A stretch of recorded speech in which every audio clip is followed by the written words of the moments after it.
My name is Paul Robin. I'm the Associate Vice Chancellor for Innovation and Commercialization here at the university. And I would like to welcome you all to the second annual, annual Triton Entrepreneur event. This is really a celebration of undergraduate entrepreneurship, as you can see from the tables at the back. Hosted by The Basement, with a little help from their friends at my office, of the Office of Innovation and Commercialization. So just to say a few words about The Basement, I mean, what is The Basement? It is our undergraduate incubator here on campus. It's really a program that allows undergraduate students to experience entrepreneurship. So, you know, besides teaching this stuff, we really need to be enabling entrepreneurship, and that's really what programs like The Basement do. They are an environment which is supported by mentors, many of whom are in the audience tonight, with structured programs that allow teams of students, as you can see at the back here, to take their own ideas and develop business concepts and bring them to company formation. Really what we're doing here is we're helping to prepare our students for, you know, this disruption economy that we now have, where more and more people are actually creating their own jobs rather than waiting for somebody else to do it for them. So we're really trying to give students the tools and the resources and skills that they need to become the business leaders and the entrepreneurs of the future. And I can tell you they have stepped up and they have accepted this challenge. Last year, the university spun out about 45 companies. And a good chunk of those, if not most of them, were student-led, undergrad and grad-led.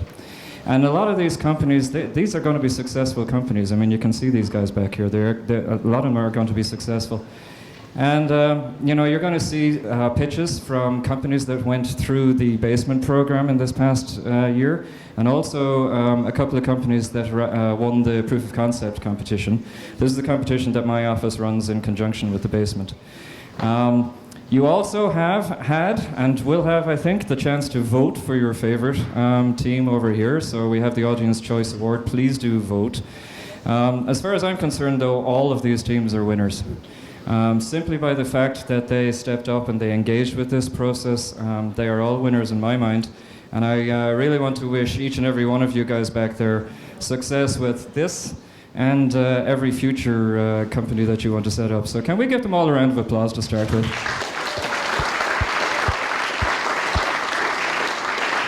Now, before I hand over to the Chancellor, there's a couple of people I need to thank. First of all, The Basement was started really by with the support of three alumni. There's Mark, Arya, and Jeff. So thank you to the three of you guys for your support in this over the years. And you're going to hear from Jeff in a little while. And I just wanted to say in particular with Jeff, I've worked with him now for a couple of years on the advisory board for this. Jeff really, truly, genuinely cares about the undergrads and really cares about creating an environment to make them successful. So it's been a real, true pleasure working with Jeff. So thank you for your work over the last couple of years. A couple of other people I need to thank. The judges here, our esteemed judges in the front row. Thank you for taking the time. We wouldn't be able to do this without you guys. Also, Gloria Negrete, who is the leader of The Basement. Sylvia Ma, wherever you are, who inspires our students and whips them into shape so that they have great pitches tonight. Lindsay Fitzpatrick back here has run the Proof of Concept competition for us from OIC, so thank you to all of you guys. I also need to thank the sponsors, and I'm going to have to get out my piece of paper. So tonight sponsoring are IBM, Intel, WeWork, Hired, DKM, and Ritual Energy. Thank you so much for your sponsorship. We really couldn't put these events on without you, so we're very appreciative of that. So, it is my pleasure now to introduce Chancellor Khosla, and most of you know of his many accomplishments in the past, but I just wanted to say one thing. When I started here about 2 years ago, I interviewed with the Chancellor. And it was when I was walking out of his office that's when I really knew I really want to be here in UC San Diego. And I want to see what I can do to contribute to what's going on. The Chancellor is hugely supportive of innovation, entrepreneurship, and commercialization. as part of a much larger strategy that he has for the university. He has a very clear vision of where he wants to go, and he knows how he wants to get there, and he tells me all the time. So, it really is through his leadership that we can stand up these types of programs at the basement and over at radio and over at engineering and so many programs across campus. And it's through this kind of leadership that UC San Diego, I guarantee you, will be a global powerhouse, is a global powerhouse in innovation and entrepreneurship. So with no further ado, Chancellor Kosler.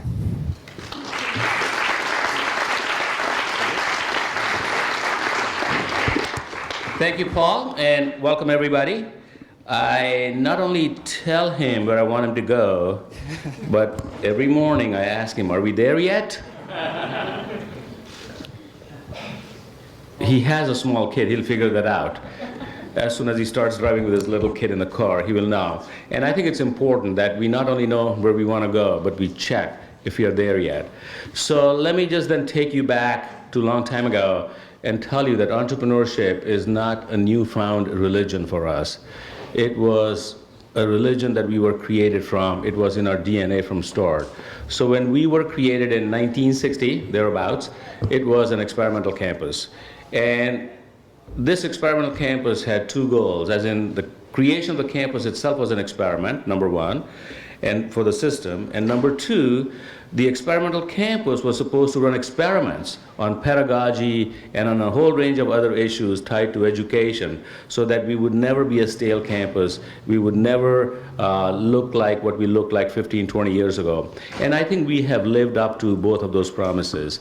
This campus has run many, many experiments in education, and they've been extremely successful. And part of the reason it has done that is because it's been entrepreneurial. And when I talk about entrepreneurism of this campus, it's not just about creating new businesses. It is about, in our own business, finding new ways of doing our own business, finding new ways of doing different businesses that we are not in today. And that's what this campus is all about. So about 5 years ago when I first got here, I realized that we really had to go back to our roots and focus on being entrepreneurial one more time. And in this case, focus by design, not by accident, not by habit, but focus by design. Every morning get up and decide we're going to be entrepreneurial today, and how are we going to do it? And we can do it, and we do it in multiple ways. But let me talk about the incubation and the entrepreneurism the way we traditionally know it. The reason I think it's so important for this campus to create incubators and to create this entrepreneurial spirit in students is twofold. One is to develop this ability in every student to take risks. There are dumb ways of taking risks, and there are smart ways of taking risks. And I think being entrepreneurial is a slightly more strategic way of taking risk, and we need to do that. Because when we do that, we inculcate in our students the ability to go out there and be at the forefront of whatever they want to do and be successful in what they want to do, just because they're able to experiment, they're willing to experiment, and they can take risks. Secondly, about 5 years ago, there started to be a transformation in this country where the fundamental nature of jobs was changing. It was no longer the case that you would get up and get a BS in, let's say, chemical engineering or chemistry or physics and go work for these big companies. These big companies themselves were behaving like multiple little companies in a big company. Then places like Uber and Airbnb, they were fundamentally changing, disaggregating jobs.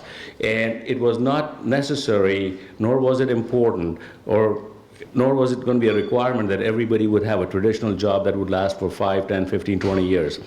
And the best way to be prepared for that economy, what people call the gig economy, is to really be an entrepreneur, because wherever you are, you can define your future, you can define what you want to be. And so I don't think of this entrepreneurial activity that we are talking about here just as a simple experiment to build businesses. It's an experiment to build individuals who can build their own life. And they can build their own life either by building a business or by building a career in a bigger company. So that's where we are headed. In the context of that, at UC San Diego, we've decided that we are going to have multiple flowers bloom attitude. So we're not going to have a single incubator called the basement, which we do. We're going to have multiple incubators. We're going to have multiple deans, multiple divisions define their own incubators with their own strategies, with their own goals. Engineering has one. Rady has one. The physical sciences will have one very soon. And we're going to, as chancellor, I want to enable all of these incubators because each and every one of these allows our students to develop this entrepreneurial spirit defined broadly. And that's what we are all about. We are not just about starting companies. So back to 56 years ago, we were nothing then. Now we are a $1.1 billion research portfolio. We discover a lot of good science. We create a lot of good art, write a lot of good literature, a lot of good technology, and we need to use this to benefit mankind and humanity and society. And that's where the Office of Innovation comes in. So the Office of Tech Transfer, which is what it's called, is now called the Office of Innovation. It's not the same people, it's transformed people. It's these people who are entrepreneurs and they transform themselves in this new vision. And in this new vision, their goal is to take whatever we are doing and move it out as soon as we can. So here's what I've told Paul. A faculty member who wants to start a company should have a conversation no more than 30 minutes. Sign one sheet of paper saying, I didn't steal this, here's 5% to UC San Diego, and tell the chancellor to light a candle for me every morning. And then you go out, and I'll pray for you, and then our people will connect you to Biocom, to even, I'm serious, right? We need no cash up front. We are not going to take cash up front. We don't want to take cash flow from small businesses. We want to take equity, and we want to let 1,000 flowers bloom. We want to give everybody a chance to go out there and make a difference. And if a few of you are successful, it would be great for UC San Diego. It would be better yet for San Diego and better yet for the country, right? So that's the philosophy going in.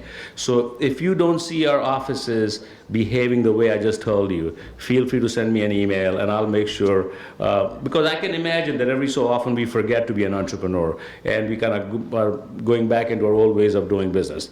But today, I want to congratulate these young men and women out there who are pitching great new stuff, great new technologies, amazing stuff. If they had put this much hard work in their courses, they would have all gotten an A+. But I'm glad they did not do that, because that would be replicating what is known to the world anyway. This is creating new stuff. This is creating stuff that is not known to the world. This is building new technology. This is creating jobs. So to everyone out there who's involved, I want to say congratulations. You are doing an amazing job. And anything I can do to help, feel free to call me on it. And I have a lot of people out here supporting me to help you all. We have a lot of alumni who have gone out and done a great they've been entrepreneurs, both starting companies, entrepreneurs within a company. And today, it's my pleasure to introduce one such alum who basically joined this little company, which if you were in your right mind, you would not join, because one could not imagine this company was going anywhere.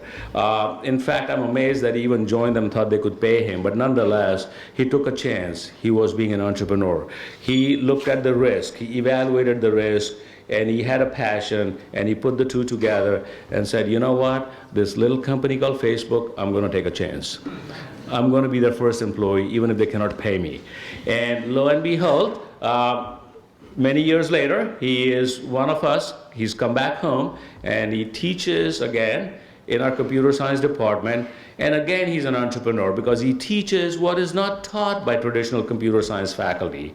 But what is important for the IT infrastructure in this country, he teaches those skills, which are amazing. His classes are always full. The students love him.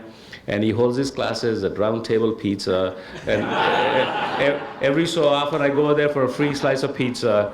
Now, and he's not only committed to his students, he's also committed to this institution. And he just gave us an extremely large gift, the largest ever in the history of this university by an alum, and the largest ever in the country to build the future, what is called the Institute for Data Science. And it's indeed a great honor, my good friend, Taner Halijolu. Taner?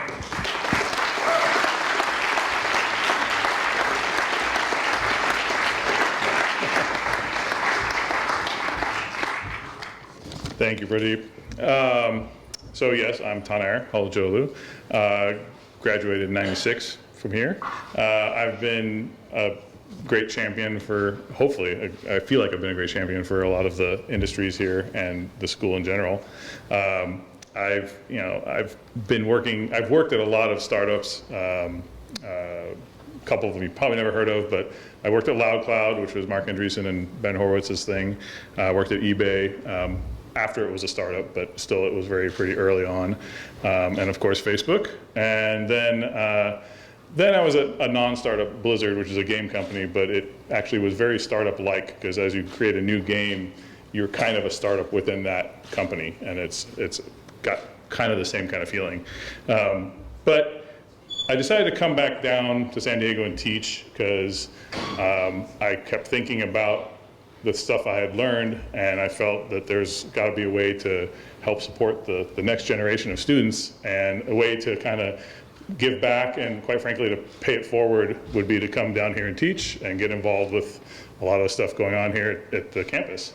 So, you know, the other influencing factor that kind of convinced me to come down was that I had innumerable professors and lecturers during my time here that some of them had day jobs, basically, and so I was getting these great stories that they would tell about stuff that happened in their office because of, something relevant to the class they were teaching that day, but it was, very intriguing, and as the way the human mind works, if you have some kind of story to go along with whatever subject matter you're learning, it kind of sticks with you. And I was like, well, I've got a ton of stories from all these companies I worked at, so hopefully the stories I've told in my classes have helped some of the students retain some of the stuff I've been telling them. I guess we'll find out. But I just had a few other points here. Oh yeah, so obviously Facebook early on, that was basically ground zero. I don't think I could do that again, but when you're young and you have the energy, it's a little bit easier. But that was one of the things that really got me excited, was working at a company that early. So the whole startup idea of being able to create something new and something that's going to have an impact on people or on an industry. But then alongside that is the fact that if you're at a really small company, your work, what you do or what you don't do, will have a very direct impact on that company. So you have a lot of power, or influence at least, on that company, hopefully for the better. You learn a lot, I'll tell you that. But it's one of the things that really intrigues me, and all these students here got great ideas, and I'm sure they are spending tons of hours, but also enjoying it, I hope, innovating and working on their ideas. So, as has been mentioned, UCSD is kind of a key contributor to the economy and the innovation that's at least centered around here. And so, the basement hopefully feeds into that and gets some great new ideas out there and new innovators and entrepreneurs. As mentioned, I'm on the board for the advisory board for the basement. We've had, what did we have here? Only a couple years, 2 years now, right? It's been out. We've had the basement in operation. We've had 9 companies that have generated about 60 jobs and internships, and have raised over $1.7 million in capital, which is pretty impressive. And it's started as an alumni-backed endeavor, and will continue to be, and it will help churn out some great alums and some great ideas and great companies. So Jeff is a fellow board member, and I believe he is going to be doing some actual introductions here of the companies. So I'm going to hand things over to you. You're with Forecast Ventures now, right? That's the new gig. So Jeff.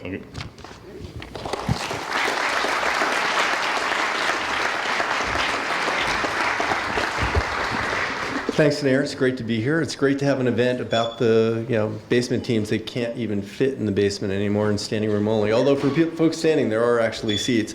One of the things that Taner mentioned is there are companies being funded. There are companies getting, even getting NASA grants, et cetera. But for me, if you went back to the video of the founding of the basement, one of the things that I said that I'm a firm believer in is as an undergraduate incubator, yes, for company formation, yes, getting funding is a goal, but I think a primary goal, and something I've always encouraged the university to start to track, is it's my strong belief that if kids as undergrads, and actually it's not fair to say kids because Michael Hayden up there did 20 years in the Air Force before being involved in the entrepreneurial side and the basin as well. But seeing how the teams form, seeing how the teams work together, seeing how they succeed, seeing how they fail, maybe fail, form another team, fail again. I have a very, very strong belief, and from my experience, I would say empirical evidence, that anybody involved in this process is going to have a much more successful career trajectory.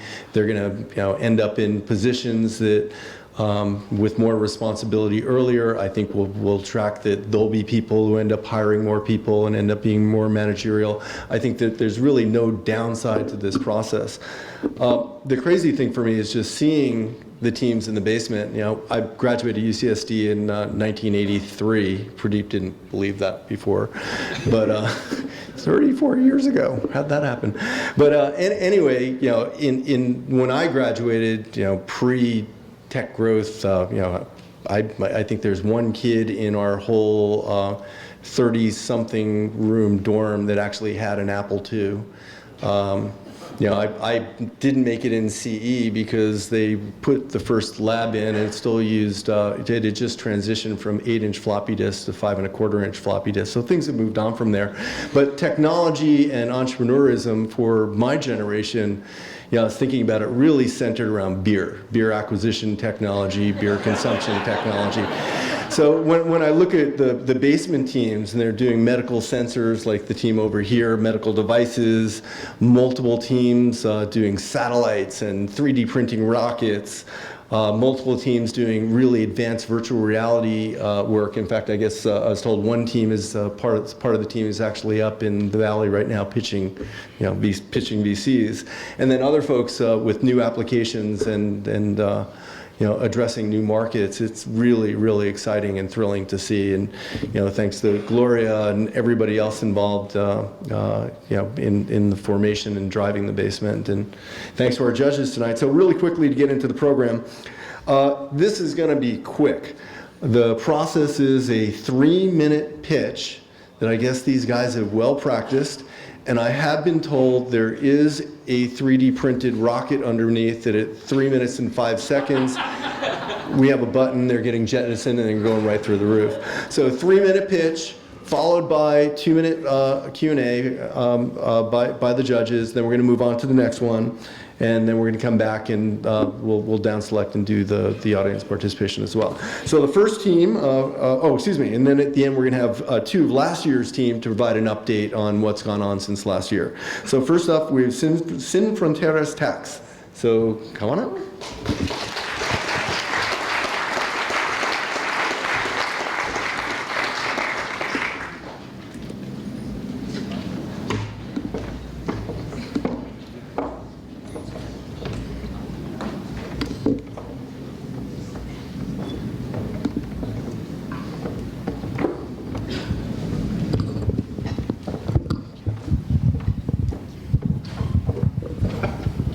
Hello, good evening. We are Sin Fronteras Tax. We aim to connect U.S. taxpayers living around the world with their tax entitlements. Here at UCSD, we have many international students that come and work every single year, summer, and even after graduation. When they go back to their home countries and they do their taxes, they run into a very big problem. They realize the IRS can take up to 3 months, and in many cases longer, for them to receive their tax refund. The IRS does not do any direct deposits into foreign bank accounts. There are two ways around this. You can have a trusted friend or a family member receive your tax refund.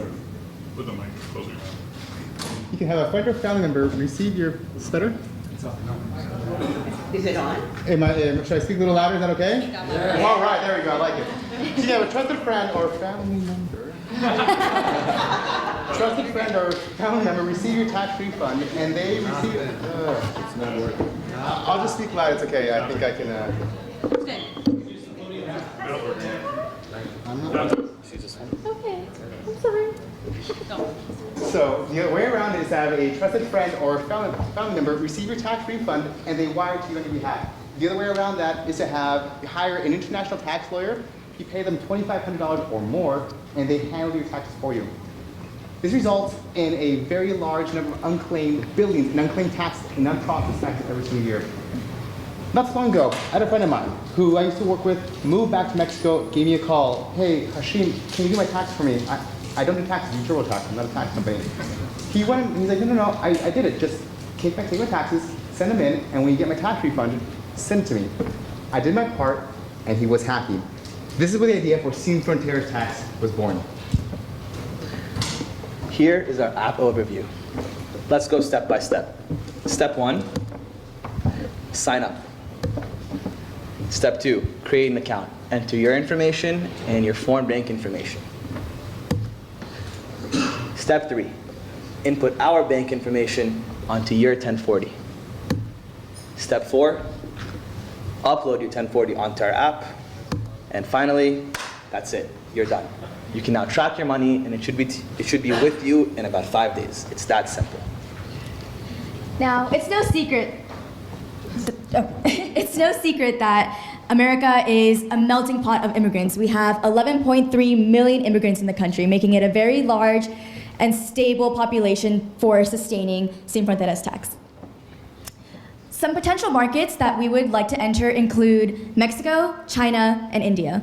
For example, there are 1,300 Mexicans repatriated every single day who need help with getting their tax refunds.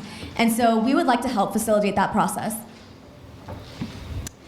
So, ITINs, the individual tax identification number. There are 7.5 million registered ITINs in a given year. Of that, only 4.5 million get processed, leaving 3 million completely unprocessed ITINs. Now, 4.5 million processed ITINs yields over $10 billion. So the 3 million ITINs, that would be our market, would yield about $6 billion. That's $6.6 billion of non-processed tax refunds. So let's say Sin Fronteras Tax got even 15% of that market. That's still over $1 billion, of which we would take, an 8% cut as our revenue. Thank you. We are Sin Fronteras Tax. We are now open for any questions.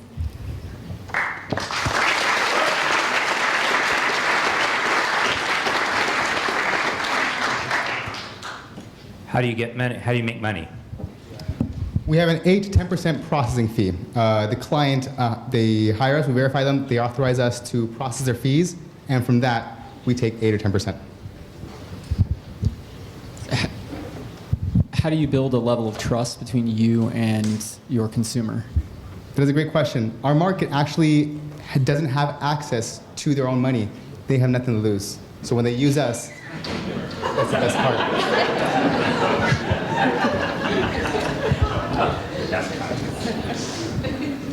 That's it. Along the same lines, do you have any way for yourself to validate in terms of you could start growing and get popular, and immediately I would start making a false website and taking these tax returns for myself? Do you see any way that you might be able to get certified some way that you could identify that we aren't false once you get popular? So you're speaking of preventing tax fraud, correct? Yes. Perfect. The way we actually prevent tax fraud, we verify you. We verify by 2 ways. We verify the number and your ID that you use in this country is valid, and we verify the ID in your country is valid. And that's what we verify. Also, you authorize us with a Form 8821, which specifically authorizes us as a power of attorney to process your taxes. And sorry, the other side would be if I were to open up a similar website and start saying, I'll process your taxes, but not process them, I might keep your taxes because the money does flow through you. Is that correct? Yes. So how can you show to your consumers that you are a real safe, trusted source? Back to Eric's question, a trusted source, whereas others who would pop up eventually, if you prove profitable, aren't. The first step would actually start processing and start with word of mouth. The first market we want to enter is Mexico. This is a proof of concept still. When we go into Mexico, it works on paper, but when we go to Mexico, this is actually where we want to explore. If we're able to prove that this works in Mexico with 1,600 repatriated Mexicans every single day, what's stopping us from going to Latin America? What's stopping us from China, India, the rest of the world? These are people that need their money. 3 million people. What is it? $6.6 billion? 15% of that. Not claimed. Unclaimed, unprocessed. Thank ballooning. you. Thank you very much.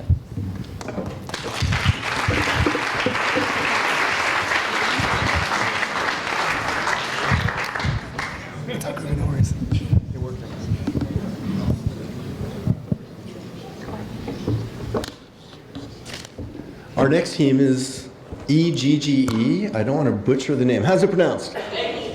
Eggy. I could have figured that out. Come on up.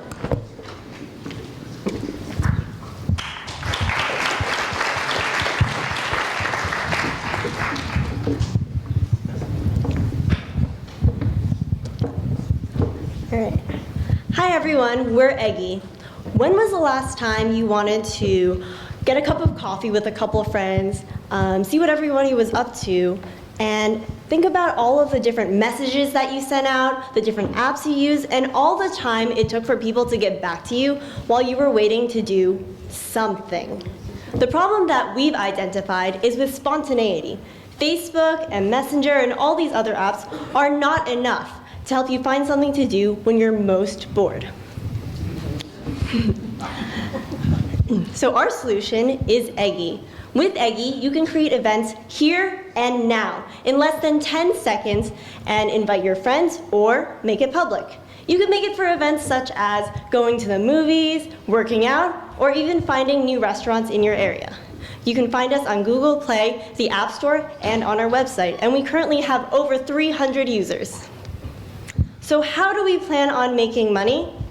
Well, we plan to put sponsored events from businesses that are local, that, such as restaurants, bars, and food trucks. Imagine someone who wants to find their favorite grilled cheese truck using Eggy. Similar platforms, such as Yelp, can charge a business as much as $72 per potential customer, and they might not even show up. Grubhub charges a 5 to 15% commission on every purchase that's made. With Eggy, we charge businesses $1 per customer that actually comes to the store and is validated by our system. So, since we're like Tinder meets Facebook, we've modeled our marketing campaign like theirs. We are looking for a hyper-local saturation campaign platform for small and medium-sized businesses. So, in the way that we reach people locally, small and medium-sized businesses can also reach customers locally and can use us to help them with their advertising. We've pinpointed two certain groups for our user base: active students and food and entertainment. Currently, we've reached out to student organizations in all sorts of campuses, local campuses, such as UCSD, for the UCSD events project that we're currently putting on to replace the current platform for UCSD organizations. As for food and entertainment, we've reached out to food trucks and businesses in Gaslamp to be used during Comic-Con. Based on our user acquisition platform, we project to have 30,000 users from Comic-Con and another 30,000 users from the UCSD population. We see ourselves being cash flow positive in 1 year and to have 11 million monthly active users in 2 years. Who are we? We are UCSD students who came together to create an app for an instructor who needed a way to plan spontaneous events. So, now that I've told you about Eggy, who wants to grab a cup of coffee after this? I know just the app to plan it. Thank you.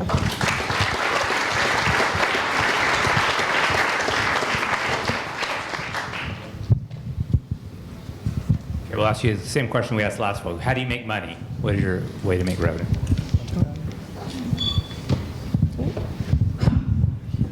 So one of the mechanisms up there is we actually track users. So when users are close to like hosts, sponsored, basically sponsors, businesses, small SMBs, like we actually can check them in. And by doing that, whenever we have a check-in, we charge the businesses $1 if they actually put up a sponsored post. So what we hopefully try to do is try to make the conversion as close to the point of sale as possible. So what we showed up there, Yelp is kind of further along in terms of like conversion from point of sale.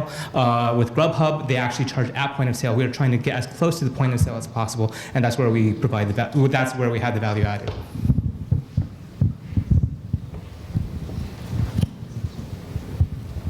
Have you looked? You gotta there.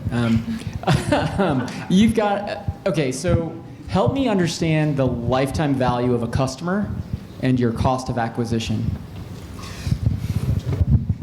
Do you want us to be brutally honest? To be brutally honest, right now, since we're so early stage, each customer we project cost us about $8 right now. But this is why we need money to scale, because as we get more and more users, that amount goes down. So we're trying to limit that as much as possible to make our margins as big as possible. Lifetime value? Lifetime value, right now, $10 per user.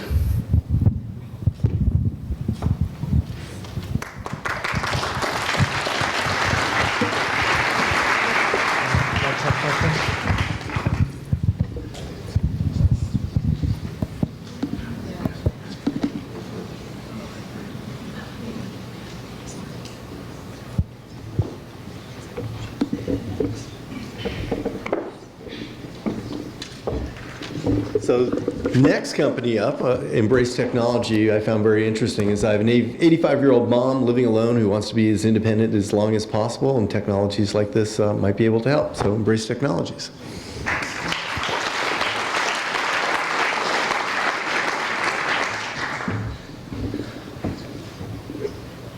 So before we started, we actually gave these 2 test phones to 2 of the judges just to verify, but I'm going to start right now.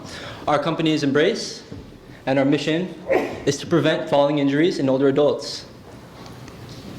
Falling injuries in older adults is the biggest problem for older individuals. It's a leading cause of fatal and non-fatal injuries in older adults. And I personally have had my grandpa pass from a fall injury, and as did my co-founder and partner, June. And I'm sure there's possibly many of you in the audience who have also experienced the same thing. And if you go to any continuing care community, you'll hear that one of the greatest concerns on their mind is that they're scared they're going to have a fall. So it's something that we have to solve now, or else our generation will be the ones that suffer the same costs.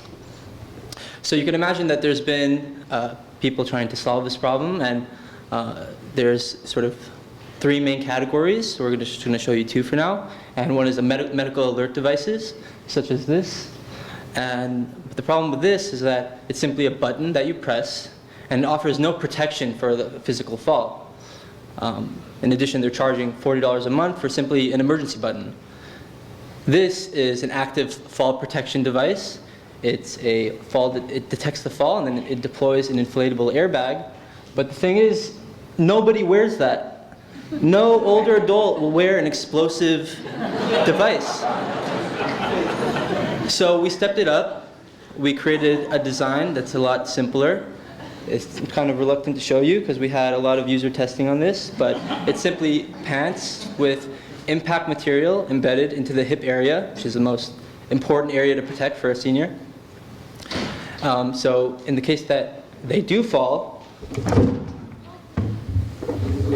your family will receive a message that it's working. And because they're wearing the pants, they're protected. So in addition to just protecting them, we want to prevent the fall from happening in the first place. And this is what our sensor does. It's able to assess the fall risk of a person, continuously monitor them using accelerometers and gyroscopes, and provide specific exercise interventions for the senior. And it's been shown that exercise interventions will reduce the likelihood of a fall by 40%.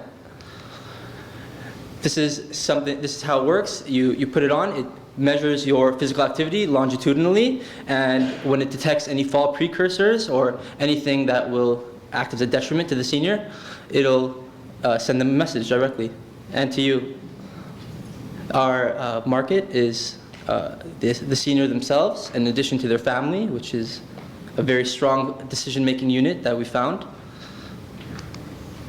Our team is composed of engineers, electrical engineers, bioengineers, and we currently have our first focus group set up at the V retirement community in La Jolla Village to continue developing our product.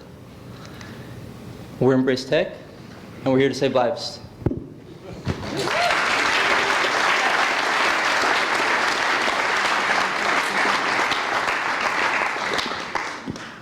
So again, how do you make money? So Life Alert charges a subscription model for a button, and we would be charging that subscription model, but providing a lot more value. Device too. Yes.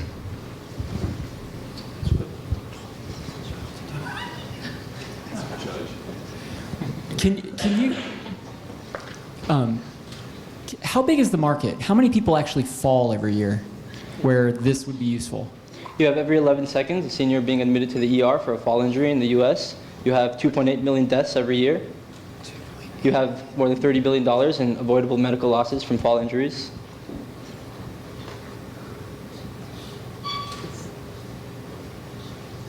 And I could actually verify that it actually worked. When I fell, it sent a message. Yeah, we got it. Oh, you already did it? He gave us the phone. Oh. It said it's 9,500 Gilman drugs. There is no such thing. She said it's good. Thank you.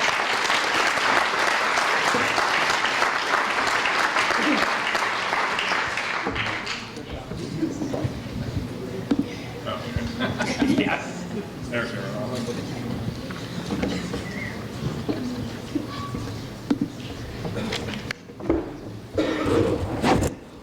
Next up is CSVR.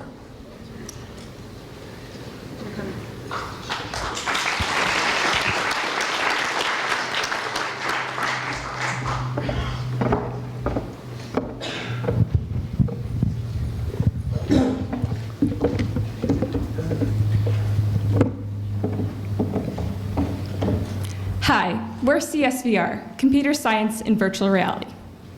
In the future, everyone will know 2 languages, English and programming. Imagine learning English by reading the dictionary. That's how computer science is being taught now.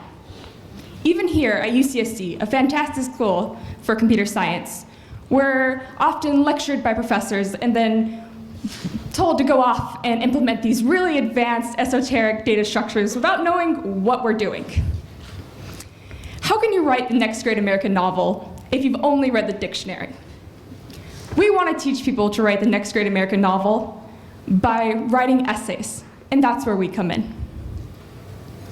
Our product is an immersive learning environment where we engage all types of learners, kinesthetic, auditory, and visual, to really interact with and learn these data structures in a fun, engaging, and visual way. We don't want people to just speak computers. We want people to understand computers.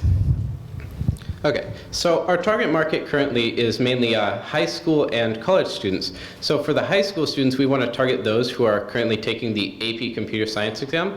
In the past year, 50,000 people took the AP Computer Science exam, which is up 25% from the year before. And of those 50,000, 33% of them failed the exam, which is a really large amount. And our goal is going to be to help them to increase their scores by at least 1 point. For college students, we're also trying to teach them concepts based on their different courses, and maybe even to help them prepare to enter the job market with interview questions. So our revenue streams include schools, parents, and tech camps. So for schools, we want to offer a subscription package, which allows them access to our entire suite of products, and they get to pay a certain amount per year. For parents and tech camps, we want to offer a one-time cost with the ability to purchase add-ons so they can get the specific components of our product that they need. So we've been working on this product for 2 quarters now, and we have 2 modes. A toy box mode where they learn about these different data structures by messing around with them and breaking them, such as this visual representation of a stack. And then we have a we have a story mode where we teach them why we even have these data structures in the first place. For example, we have a kitchen scene where we teach them the properties of a stack through a stack of dishes. Cool. So our future goals, so in VR and education is a really big market which hasn't been touched yet, and our goals are to expand into other areas as well after we finish up computer science. So in the future we could expand into biology, physics, and history. So for biology, imagine being able to be inside of a human cell and figure out how it works. For physics, imagine being able to simulate particle motion and gravity. And then for history, imagine being able to relive some of the famous battles in history like World War II, things like that. So yeah, we're CSVR. Thank you guys. Do you guys have any questions?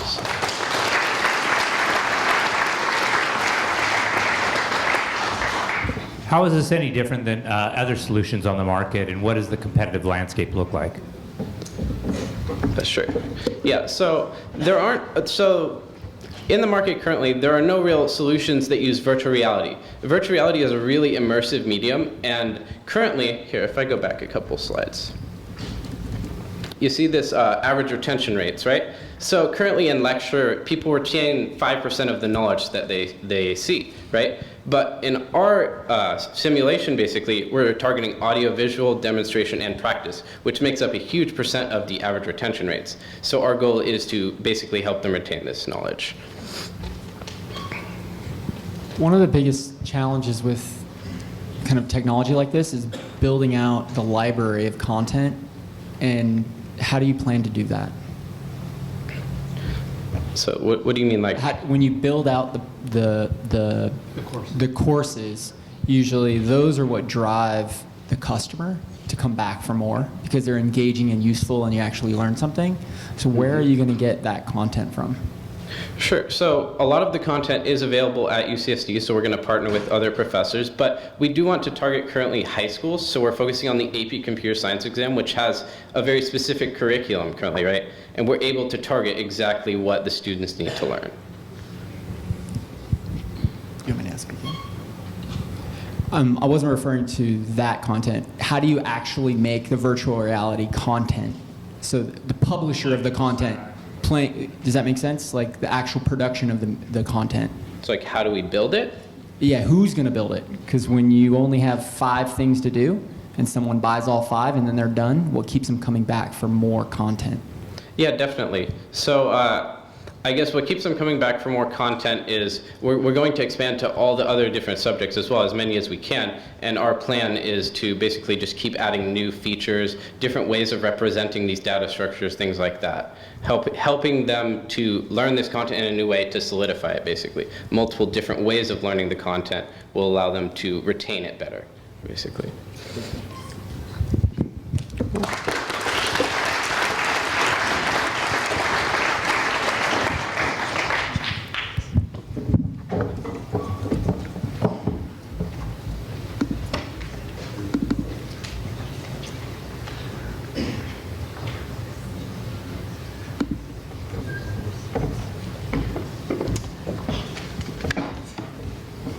Next up is weights.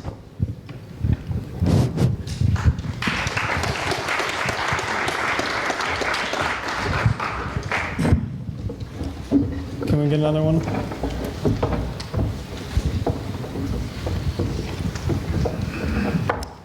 Hi everyone, I'm Nick Halverson. I'm Linus Grasso. I'm Max Topolsky, and we're the founders of Weights, a human congestion and proximity marketing company. What does that mean? It means that we, like everyone else, hate having to wait in line. How many times have you gone to a restaurant, a gym, or a shopping center, and it was so crowded and busy that you either wasted a ton of time in line or left without getting what you wanted? This is the problem we set out to eliminate with Weights. 37 billion. That's how many hours Americans spend waiting in line every single year. At 18, I moved to San Diego from a small town in Florida with a population of 2,000 to attend UCSD. And needless to say, the big city life was a lot to get used to. One of the biggest shocks was that so many people seem to accept wasting time waiting in lines. We decided that just because people are used to waiting in line doesn't mean that they have to unknowingly accept it as a part of life. So we developed a hardware solution that lets users know how busy an establishment is before they go there through our mobile app. Our patent-pending Waits Eagle is a device that counts the number of people in a given area by scanning for the number of smartphones via Bluetooth signals. This is then synthesized with a crowdsourcing aspect to deliver live, accurate human congestion levels. Now, we know what you're thinking. Not everyone has their Bluetooth on. However, with Apple removing the headphone jack from their iPhone, as well as the increasing prevalence of IoT smart devices, now is the perfect time to take advantage of Bluetooth capabilities. Knowing live, accurate waiting times would change the way we go about our everyday lives, allowing users to make the most of their time. Using this technology allows us to provide location analytics to businesses, as well as create a CRM and proximity marketing platform. In addition to informing customers of events and deals that they're having, businesses can send hyper-targeted ads to people they know visit often, or those simply close to the store.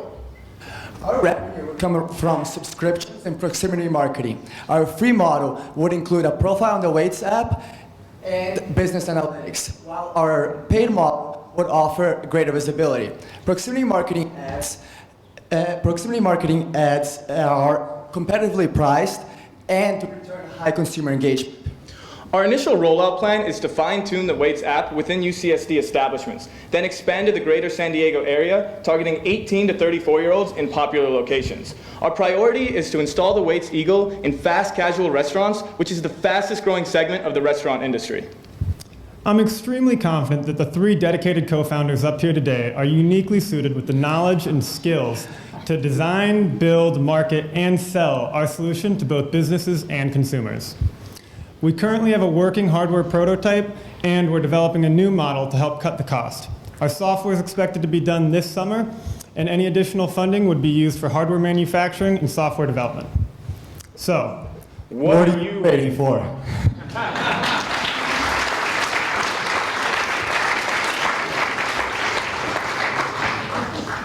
We're taking turns asking the revenue question. Can you further clarify your revenue? Of course. So our revenue is going to come from our subscription model, which has the $30 a month and $60 a month plan. Who's that for? Who pays that? This is for businesses. It's a completely free app as far as the consumer side. Businesses pay to pretty much promote their business and show events and deals that they're having. These subscription plans offer greater visibility, while the proximity marketing, which is proven to have a very high consumer engagement relative to other digital forms of marketing, will be priced competitively based on other BLE companies. Competitive landscape. So there's about 3 main categories of this. There's BLE companies that specifically do location analytics. There's B2C companies that focus on cloud waiting. And then there's BLE companies that engage in proximity marketing. So the problem with these proximity marketing companies is it's very narrow utility. Essentially, you need to have the corresponding app to receive an ad. So the hate of wait is universal, whereas Macy's is not.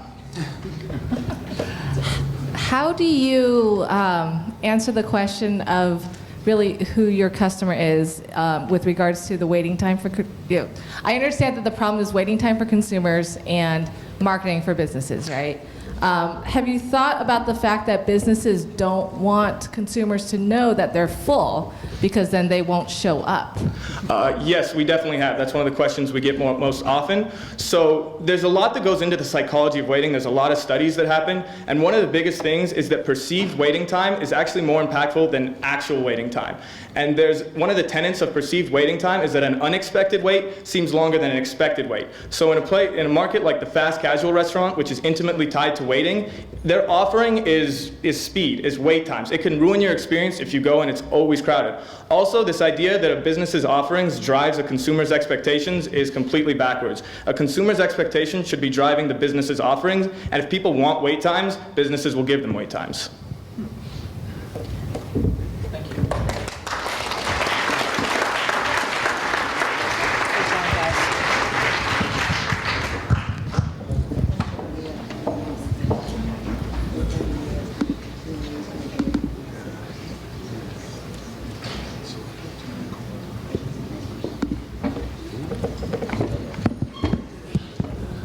Our 6th and final amazing team of the night is MyLive.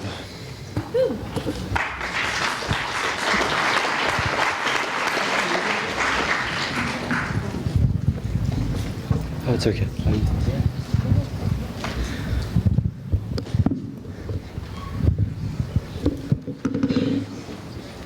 Hi, I'm Brandon, and I'm the co-founder of MyLive.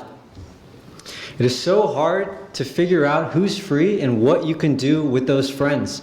Nothing exists that could connect you with the city you live in, the campus you attend, and the people you actually want to hang out with in person. MyLive shows everything social for a college kid on an interactive map or list in 5 seconds. See what's happening around you, discover your city, and stay connected with your friends. Our app consists of 4 main tabs. Campus Live shows everything happening at your school. If you're looking for more, the Discover SD page has it.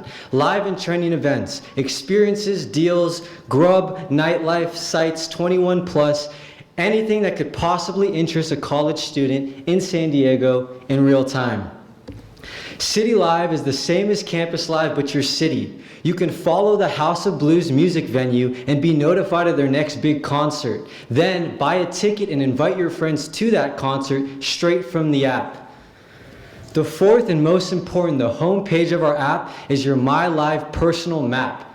By checking into events and starring your favorite venues or restaurants, you're adding them to your personal MyLive map. This is where you'll see all the events and meetups you've been invited to by a friend or group. And the coolest part of it all is going live. By going live, you're notifying the friends you pick that you're free and want to hang out with them. So if I'm bored, I can open MyLive and immediately see who's free and wants to hang out with me right now. In this example, Sophia is live for me and she wants coffee. That works for me. I can now invite her to have coffee with me, knowing she'll say yes, and this entire process takes under 20 seconds. Without MyLive, I would have to text 5 or so different people, "Are you free?"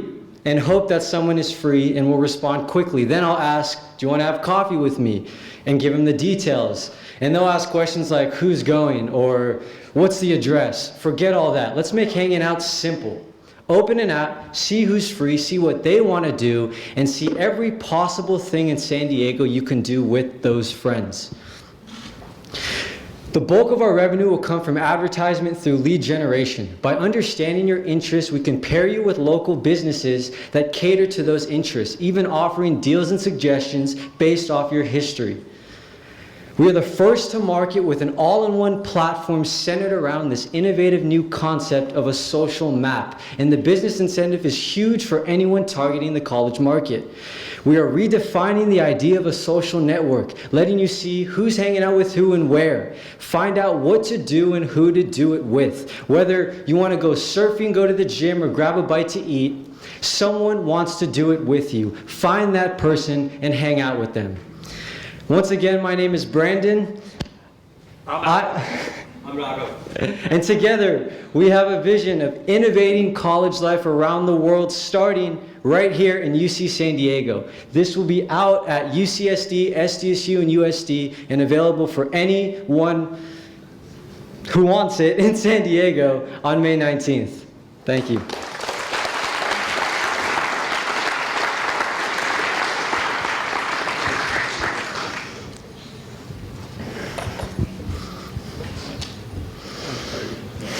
We don't need to ask about revenue, so that's good.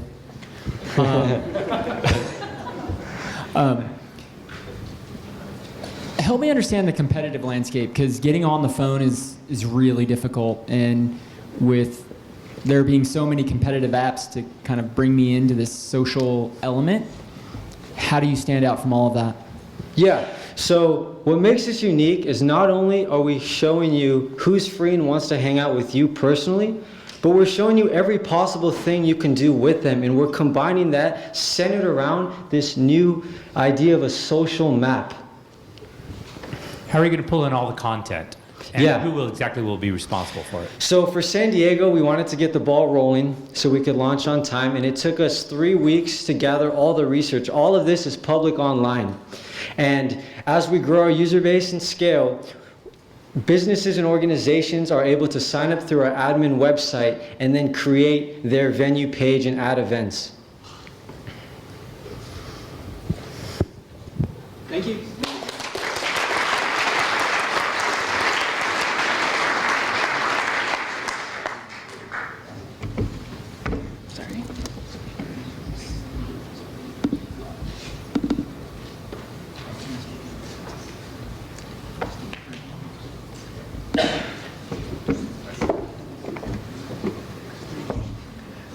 Wow.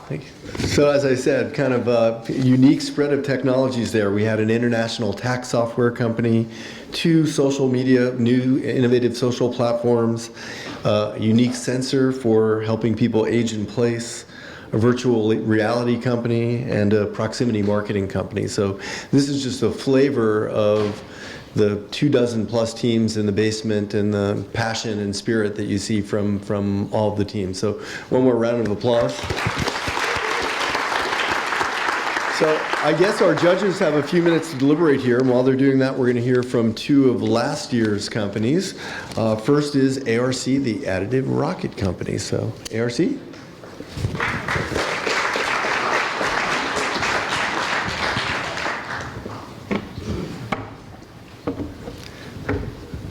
I'm glad I won't be asked the revenue generating question. How's everyone doing tonight? Good? Thank you for coming out. Got my clicker, put down my water. Got it. Hi, my name is Andy, and I'm the founder and CEO of ARC, also known as the Additive Rocket Corporation. Some of you might recognize us from last year, but for those of you who don't, here's a small video that'll show you what we do.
Welcome to the future.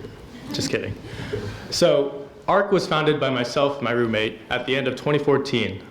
Just this year, we've added on a high caliber group of individuals.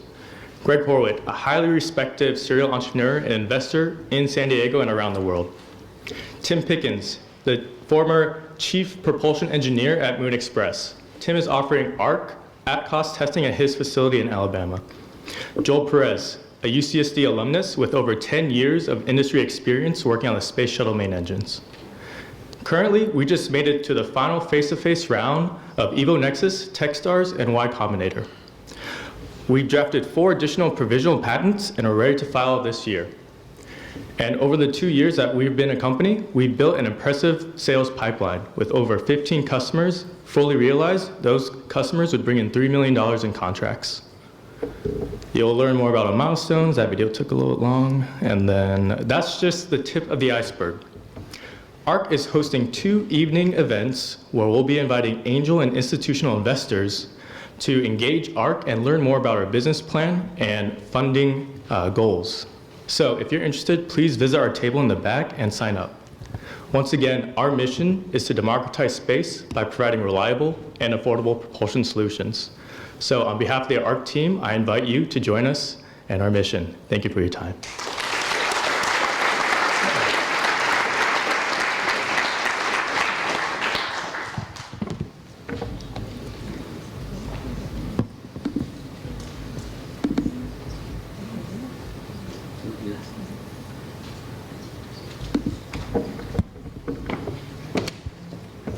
Last but not least is NanoMe.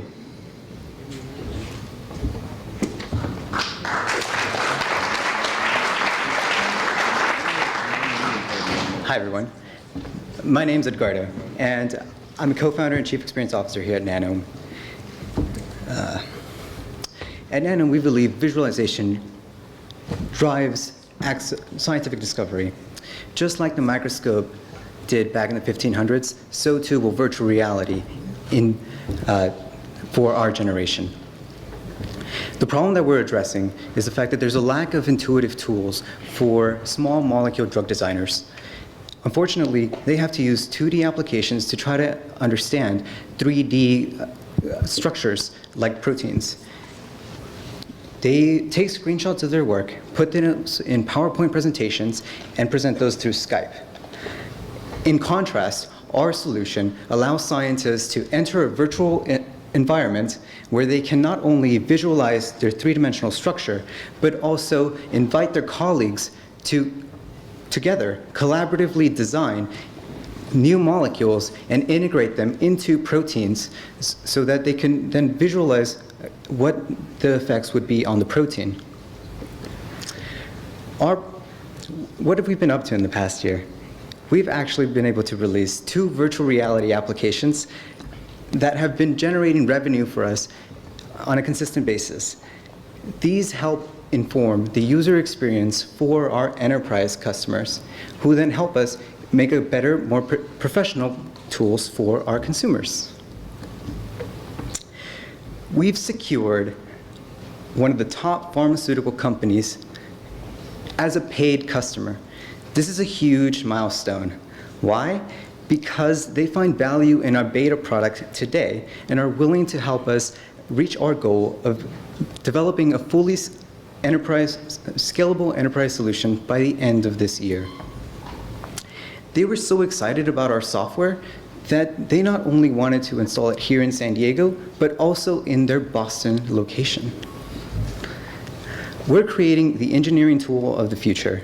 Everything between 1 and the 100 nanometer.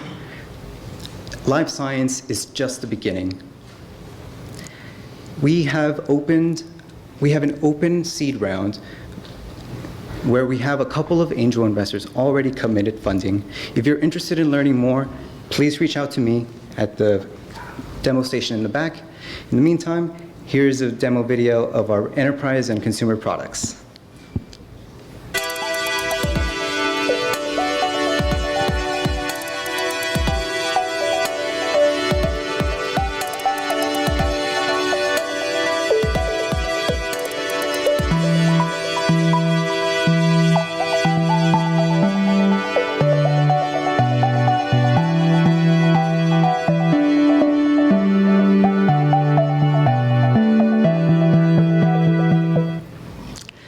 Thank you very much.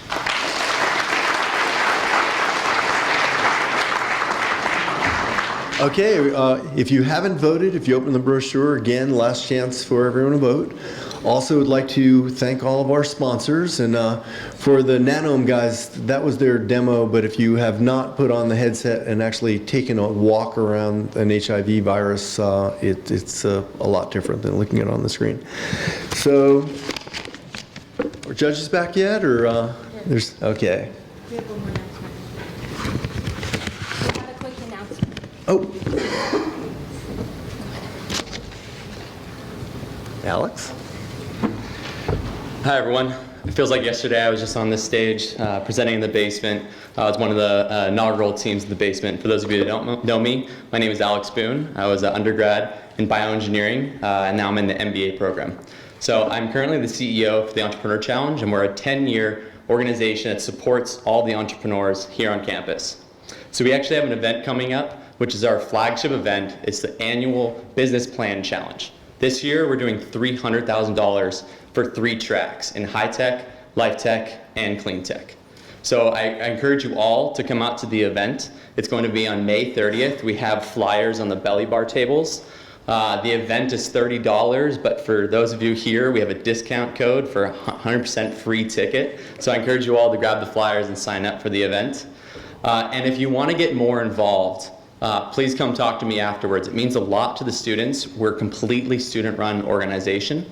And if you're a part of a company out there who is not a current sponsor, please come talk to me as well. We love the support. It really means a lot to our students. Thank you.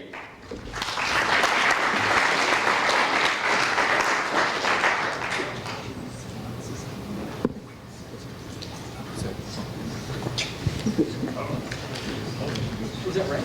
Wait, is that right? All right, I don't want an Academy Award situation here. I didn't watch it, but I read about it. So I think one of you guys have to come up here. So if it's gotten backwards. Eric? Eric? Wait, did you write it down? No.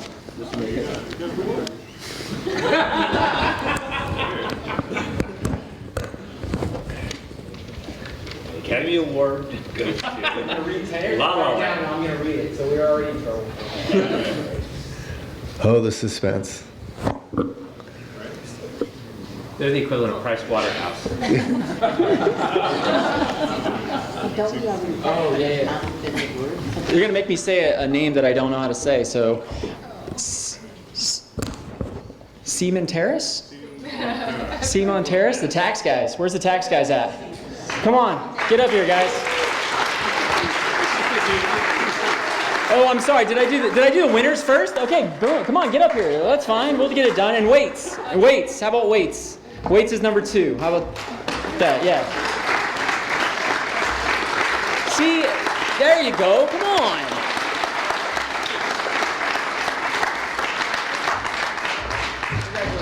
Thank you very much. Thank you. Watch out.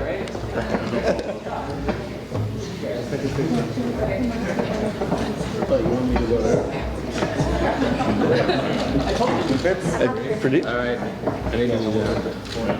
All right. There we go. A little more room. Okay. Pretty. Back up. Just kidding. All right.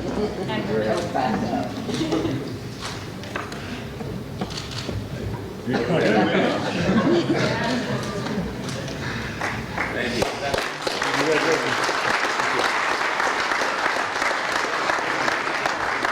So again, thank you very much for attending. Thank you to all of our judges and their seamless selection process. I want to thank the basement staff, alumni office, and the Office of Innovation. Oh, hold on, we forgot the audience choice. Hold on. How does that come up? Idea choice.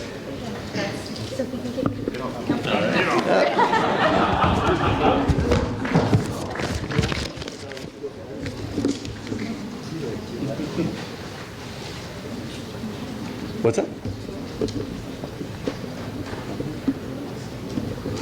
And the audience choice is Nano. Congratulations.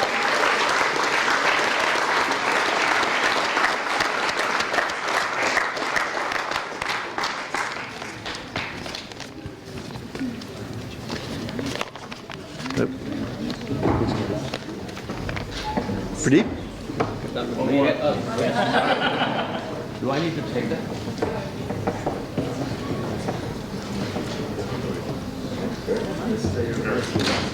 See, it's better than you know what they're for. Right here, please. Right there. Right this way. Congratulations.